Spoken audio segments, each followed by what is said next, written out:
திருப்பதி வேலூர். சந்திரனும் சூரியனும் ஒன்றாக இணைகிற நாள் அமாவாசை என்பதை நீங்கள் அறிவீர்கள். கௌரவர்கள் பாண்டவர்களோடு போர் செய்வதற்கு எந்த நாள் சரியான நாள், எந்த நாளில் போர் ஆரம்பித்தால் வெற்றி பெறலாம் என்பதை அறிவதற்காக ஜோதிட வல்லுநரான பாண்டவர்களுடைய தம்பி சகாதேவனிடத்திலே சென்று கேட்கிறார்கள்.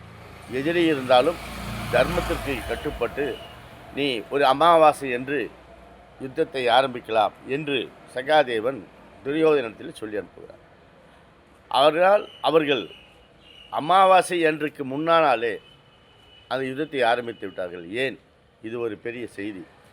கிருஷ்ண பரமாத்மா பாண்டவர்களுக்கு உதவ வேண்டும் என்ற எண்ணத்தினாலே அமாவாசைக்கு முன்னாலே யமுனை நதிக்கரையிலே அவர் பித்திருக்களுக்கு தர்ப்பணம் செய்கின்ற அந்த காட்சியை பார்த்து, சுவாமி, நாளைக்குத்தானே அமாவாசை, இன்றைக்கே நீங்கள் தர்ப்பணம் செய்கின்றீர்களே என்ன என்று கேட்கிற போது, யார் வந்து கேட்கிறார்கள்? சூரியனும் சந்திரனும் இணைந்து வந்து அங்கே கண்ணனிடத்திலே கேட்கிறார்கள். என்ன சுவாமி, நாளை தானே அமாவாசை, இன்றைக்கே நீங்கள் தர்ப்பணம் தருகிறீர்களே என்ன என்று கேட்கிற போது, சூரியனும் சந்திரனும் ஒன்றாக இணைகிற நாள் தானே அமாவாசை, நீங்கள் இருவருமே இங்கே இணைந்து இங்கே என்னிடத்திலே வந்திருப்பனால் இன்றைக்குத்தான் அமாவாசை என்று கிருஷ்ண பகவான் சொல்ல, அந்த நாள் தான் அமாவாசை என்று நினைத்து போரை துவக்கினார் கௌரவர்கள். துரியோதனன் போரை துவக்கினான். அதனால் அவன் தோல்வியடைந்தான் என்பது ஒரு வரலாற்று செய்தி.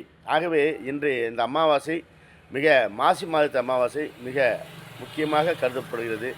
சிவராத்திரி, அமாவாசை, மயான கொள்ளை, இந்த மூன்று இந்த மாசி மாதத்தினுடைய மிக சிறப்பான நிகழ்வுகள். நேற்று மயான கொள்ளை வேலூரிலே மிக பிரமாதமாக 3 பல்லக்குகள் என்று தொடர்ந்து அதனோடு சிறு சிறு பல்லக்குகள் என்று அங்காள பரமேஸ்வரனுடைய அற்புதமான ஊர்வலகங்கள் வேலூர் புது பஸ் ஸ்டாண்ட்லேருந்து நீங்கள் விருதம்பட்டு கழிஞ்சூர் போன்ற இடங்களிலே பல்லக்கும் மக்களுடைய பரவசமும் அங்காளினுடைய அந்த மயான கொள்ளை திருவிழாவிலே அம்பாள் அங்கே சூறை விட்டதும், அதைத் தொடர்ந்து மக்கள் தங்கள் கொண்டு வந்த அனைத்து பலகாரங்களையும் பட்சணங்களையும் காய்கறிகளையும் சூறை விட்டு அங்கே மக்கள் ஒரு பரவசமான ஒரு காட்சியை நினைத்து அனுபவித்தார்கள் என்பதை நாம் நினைத்து பார்க்கிற போது, ஒவ்வொரு ஆண்டும் வேலூரிலே இந்த மயான கொள்ளை என்பது மிக சிறப்பாக கொண்டாடப்படுகிற ஒரு விழா.